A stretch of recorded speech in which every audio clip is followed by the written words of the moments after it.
Grace, mercy, and the peace of our God, Father, Son, and Holy Spirit be with you this day. Amen. Like I mentioned earlier, we're in the Sunday of Transfiguration, a week early. There's a calendar in the church, and maybe that's not familiar, but we begin a church year with the season of Advent, which is the preparation time for Christmas. We think about the coming of Jesus, both in his birth and in his second coming. And that usually starts early December, sometimes late November, carries us into Christmas. In the Christmas season, we celebrate the birth of Jesus, the incarnation of the Son of God, made flesh, born in all of the ways that we remember there in late December. And that is very brief, actually, the Christmas season, because we jump into the season of Epiphany just 12 days after Christmas.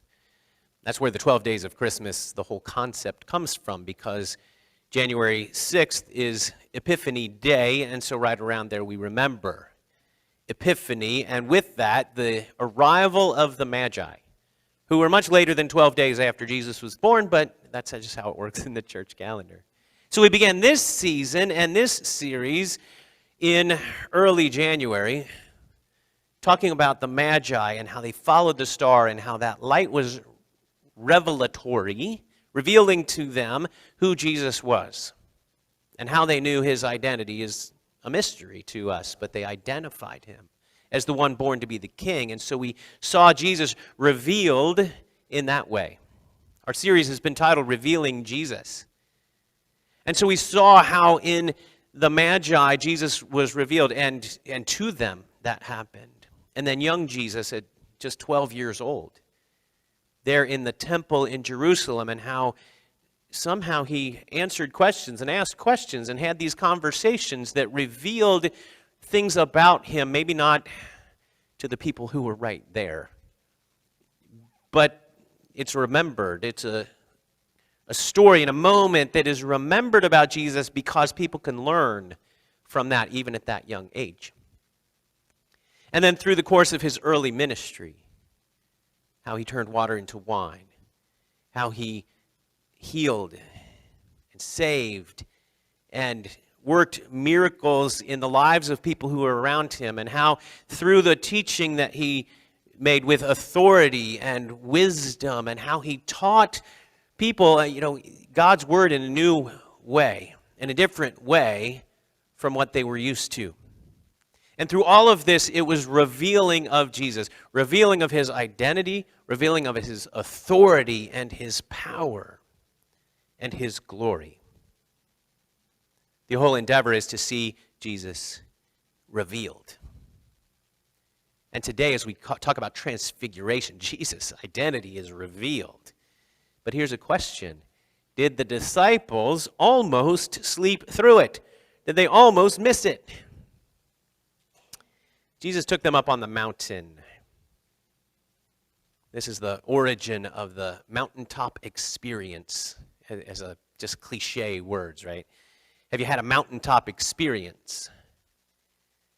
I've had several. Those moments where it's like, wow, this is something that's special. This past week, we traveled, like I mentioned earlier, to Best Practices for Ministry. We saw people, we heard stories, and some of the stories that we heard were like mountaintop experiences. The kind of story that you hear it, and you know that when the hair on the back of your neck does that weird thing, and you get kind of chills, but you're not cold, that kind of thing. Like, I heard stories of God speaking to people and God being active in their lives and doing things that were like, wow. It's kind of mountaintop experience, even just to hear the stories. And the lives of Jesus' closest followers, Peter, James, and John, who were among the earliest disciples chosen to follow Jesus and remained in that inner circle with him. But for the first part of it, it seems like these guys were sleeping through it. Verse 32 told us, Peter and those who were with him were heavy with sleep. Yesterday we got home, and it was about dinner time that we got to the house. And you know how it is when you travel, right? You're sleeping in a different bed. You're running a different schedule. just being on an airplane and that whole experience can be kind of tiring. And so add to that the kind of conference that starts at like 8 in the morning and goes till 8 at night or so, or later. And then the social opportunity, night before last, that kept me out till 12. I'm tired. I'm tired today just from the travel and the experience of doing that. But we've been tired, haven't we?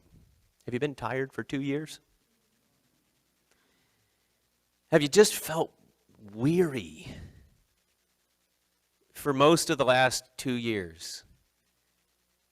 This conference was typically is in February, and 2 years ago, actually all four of us as a family were there, and it was right before everything changed, right?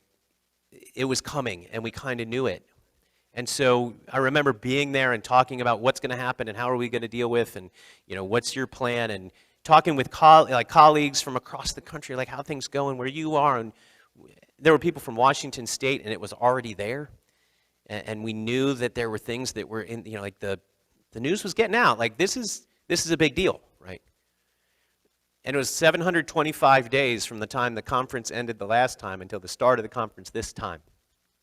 And the pastor who hosts this remarked, it was 725 days. And what did we hear in about mid-March when everything changed? 15 days to flatten the curve. Well, these 15 days have been really tiring.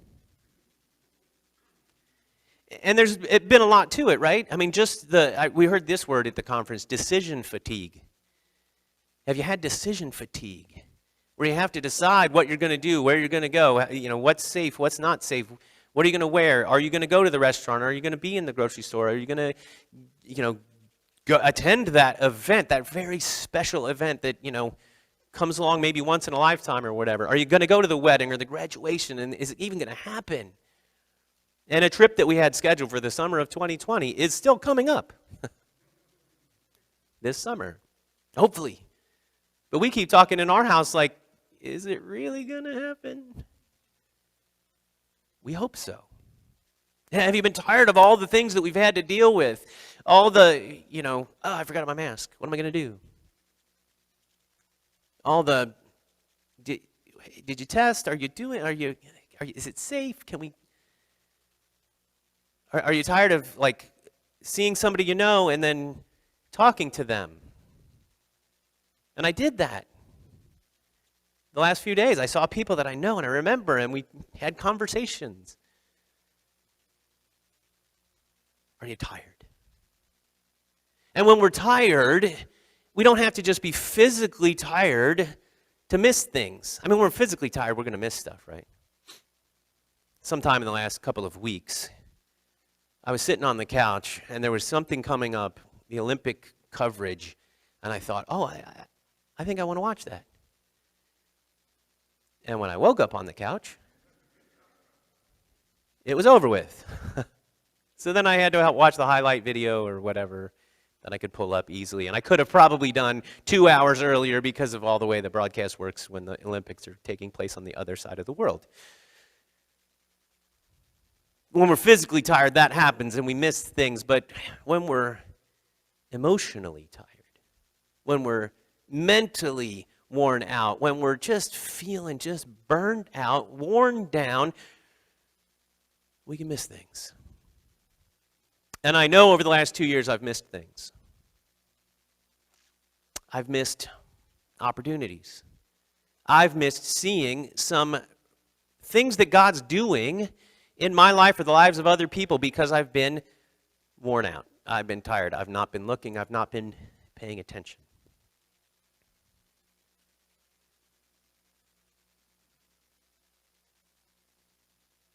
There's other reasons why we don't see what's right in front of us. Sometimes something's in the way. Our view gets obstructed. Sometimes we're going through life with blinders on because we just have the thing that we're pursuing and we don't really see or pay attention to anything else. Sometimes we willfully look away from something that maybe we should see. Sometimes we're just distracted. There's so many things thrown at us all the time, right? There's media, it's on the screens, it's in our pockets, it's all over the place. And what's that media throwing at us? I'm not just talking about like news media throwing stories at us. I'm talking about all the flashing lights and screens and everything else that's like all around us all the time. You go to a restaurant and there's, 6 different sporting events going on the wall. And then you're trying to have a conversation. And if your brain works like mine, it's like, what's the score on that game? Oh, that's a replay. Oh, what were you saying? Have you been distracted? Have you missed things because you're distracted or not paying attention? Or maybe too self-focused, turned inward, looking at ourselves in sometimes in prideful ways, sometimes in shameful ways. And so all of these reasons, from being tired to being distracted to being blinded to it, we don't see sometimes what's happening, what's right in front of us, what's going on in this moment. And that's where the disciples seem to have been, because they were heavy with sleep. But the disciples saw Jesus' glory. Verse 32 goes on, but when they became fully awake, they saw his glory and the 2 men who stood with him. Was it the sight of Jesus that woke him up? Or Peter and the other guys? We don't know. That they became fully awake is the translation that we're looking at. What does that mean? I almost want to take it like they jumped out momentarily from just the regular existence to being more fully aware of who Jesus was and what he was about and his glory. So it wasn't just a physical waking, but it was even a spiritual waking that allowed them to see that. Now, I can't say in the text that that's what it says, but I want to think that that has something to do with it. It wasn't just they were tired and worn out and all of a sudden, that happens sometimes. I overheard Paula talking about when our kids were little with someone else, another mom, I think, at the conference, and she said that I was the getter when the kids were little.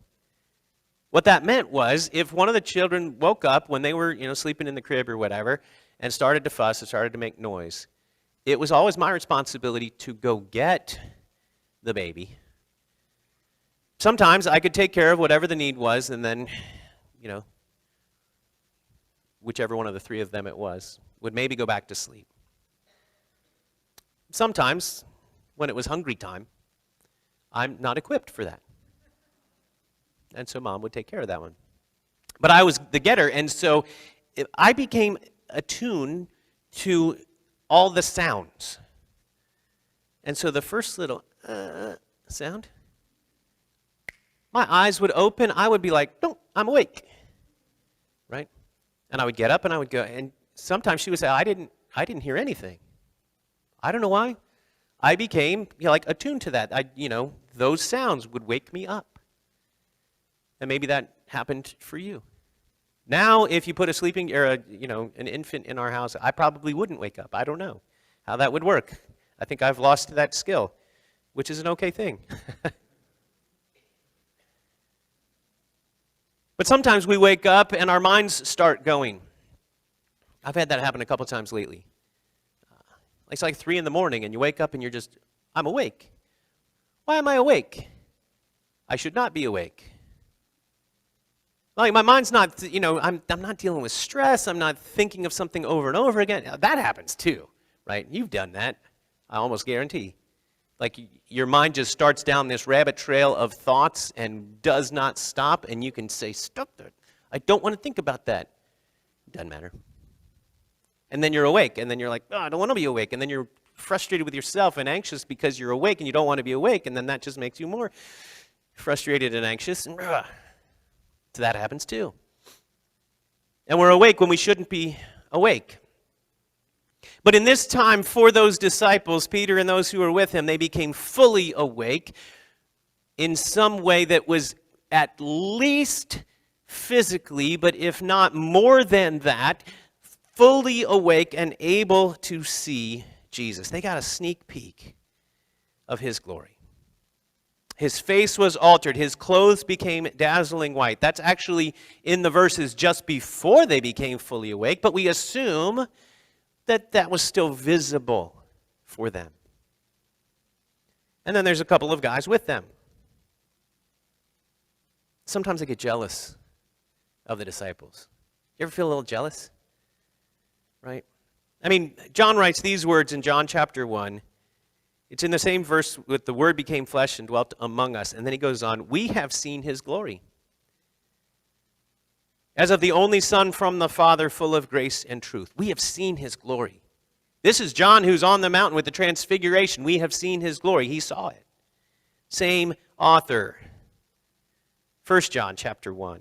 That which was from the beginning, which we have heard, which we have seen with our eyes. Sometimes it's like, wow, that moment, that opportunity, that walking with Jesus in a real, tangible, face-to-face kind of way, that must have been awesome. And also very challenging. For you and I, we recognize the splendor of his majesty. We can see the face of Jesus in his word. We've not seen Jesus in the tangible ways that they can, but occasionally, Jesus can be tangible to us in another person, in a way that he shows up and does something that when we're paying attention, when we're not asleep or going through life with our eyes closed because we just want to get through the day, or distracted, if we're paying attention to the things God's doing, we can see God at work in a real, intangible sense. Sometimes we don't get that until it's over with and we look back and go, I see what you did there. But it's still that tangible memory of stuff that God has done. He's also tangible to us in the sacraments. He's with us in his word. And so we can recognize the splendor of his majesty in ways that we are able. Because by faith we see who Jesus is. But this revealing of Jesus doesn't just mean we want to see who Jesus is. We want to have him revealed so that we can identify him. We don't want to just be able to pick Jesus out of a crowd and go, that's the Jesus. I recognize him. We also need to look to Jesus. Look to Jesus. Keeping our eyes on Jesus. This Hebrews 12? The author and perfecter of our faith. Looking to Jesus. That's how we can get through life. It is good to be here. It's good to be here. Peter starts to say that, right? Verse 33. As the men were parting from him, that's Moses and Elijah, were parting from him, Peter said to Jesus, Master, it's good that we are here. Let us make 3 tents. 3 booths, shelters, tabernacles, actually. One for you, one for Moses, one for Elijah, not knowing what he said. Which I think is really interesting that Luke includes that little editorial comment. Not knowing what he said. Does that mean he didn't know how he said that it was Moses and Elijah? Or he didn't realize the implications of what he was suggesting? It's hard to understand exactly what Luke has in mind. What didn't he know? I bet he didn't know a lot of what he was saying. I mean, that's just Peter's history, right? He's really good at not knowing what he said. Talk first, figure it out second. But this is Peter's response. It's good to be here. Isn't it good to be in the presence of Jesus? And for us as we gather, it's good to be here.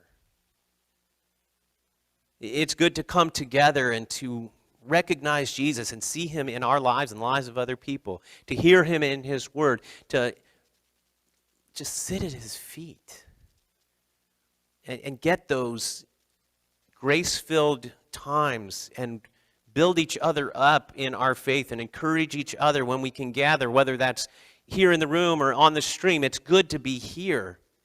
It's good to be together in this time of worship when we can hopefully set aside some of those things that are popping into our heads all the time. We can focus on what God has done, when we can recognize and remember from events that happened so long ago how that applies in our lives and how that looks for us. It's good to be here, but we don't live here. I mean, if you need to stay over tonight, you can, but eventually we're going to kick you out. We don't live here. And it wasn't right for Peter and James and John to take that moment for themselves, to protect that and guard that and hold on to that like, it's good to be here, Jesus. We're never leaving. We're going to build houses and we're all going to stay right here because this is awesome. Jesus' work wasn't finished. That's the conversation he was having with Moses and Elijah. He's talking about his exodus, his departure. And the word that's used is actually the same as exodus. It's not just for him, but the leading of the people out of the bondage of slavery to the promised land. It's not accidental that that word is used. He still has work to do. The mission is incomplete, so they have to leave. Peter didn't know what he was saying. This is not a moment to circle the wagons and this is where we're going to stay forever. It's good to be here, but we need to move on. This is not a place to stay. Then there comes a voice that says, listen to him. That's verse 35. A voice came out of the cloud saying, this is my son, my chosen one, listen to him. Very similar to the voice that spoke at Jesus' baptism. Listen to him. See Jesus, but don't just see him with eyes. Also, open your ears. Be fully awake, fully aware, and receive that from Jesus that we need to hear. Listen to the words of Jesus. I love you. That's what Jesus says to you, to me. For all those times when we're just worn out, worn down, not paying attention, not looking, not seeing, I love you. I care about you. You are mine. I am with you. And all those times that we're not listening to him, he's still speaking those words. I forgive you.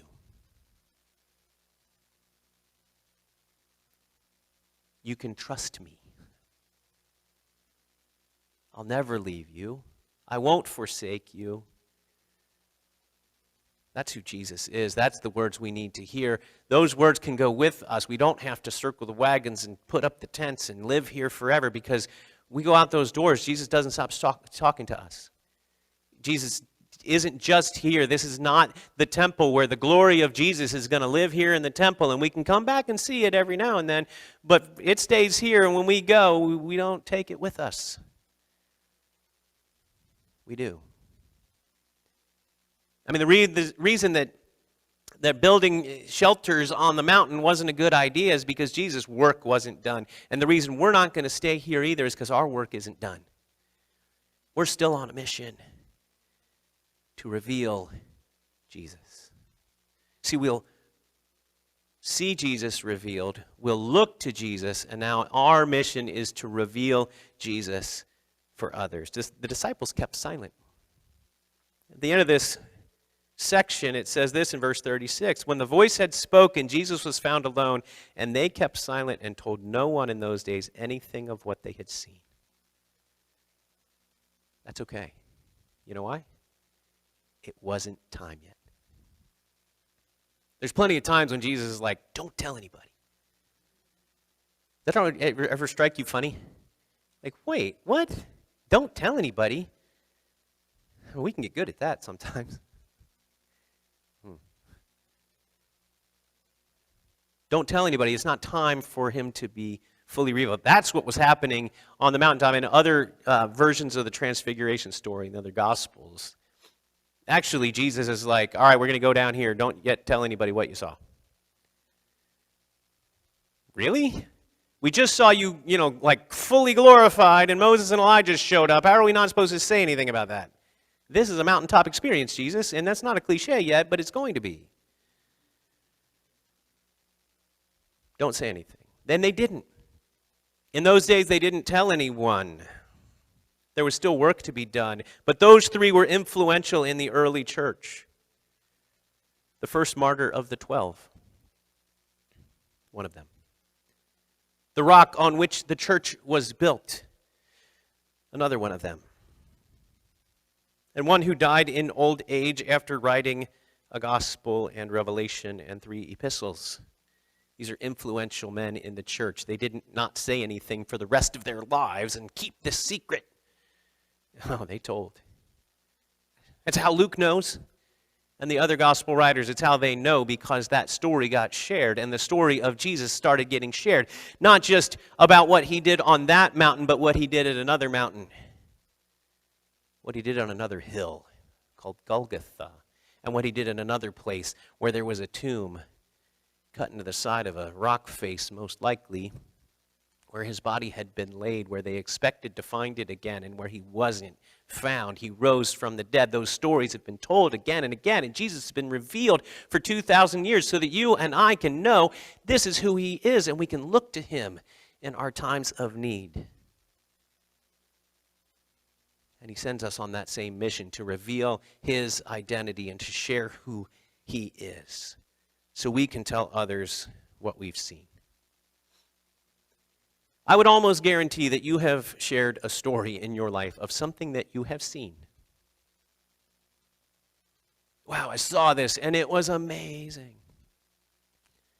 One of our nephews got to go to the Super Bowl through some just coincidental things. Some friend of his, or cousin or of his wife or something, I don't know who it was, met a guy who had bought tickets with the hope that his team would go, and that team wasn't going to play in it, so Anthony's, I don't know. This is a great story, isn't it? It's not my story. I don't know. I didn't live this. So he got to go, so we're all like on the text with him. Hey, what's going on? How is that stadium? And he's sharing things that he is seeing from the inside of SoFi Stadium. And we're like, oh, so what's the ratio of fans, who are wearing orange versus those who are rooting for the home team? Like, that's fair. Well, he said, 60-40, but the Bengals fans are louder. Yeah.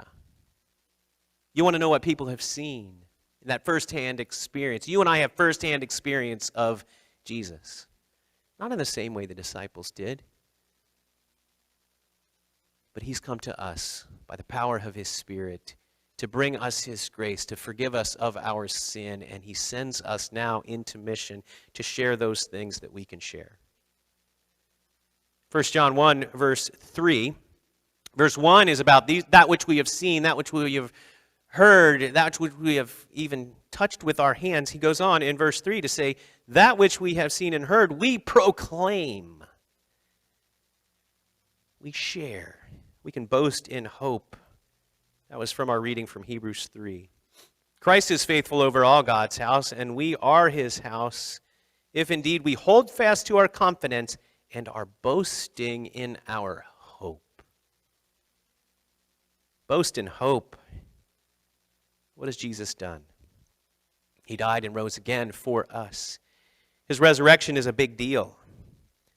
And we can share him with others because that's our mission. So let's reveal Jesus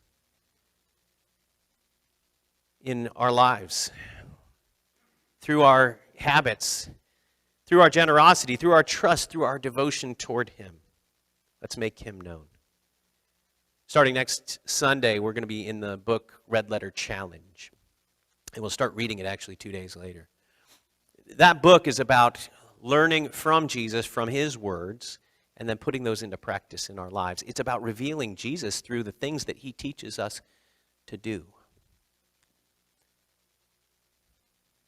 We're going to spend 40 days just learning from Jesus and putting that into practice. You're encouraged to get the book after church today if you haven't already. He's given us the opportunity to reveal him as he has been revealed to us. Let's be about that work. Amen.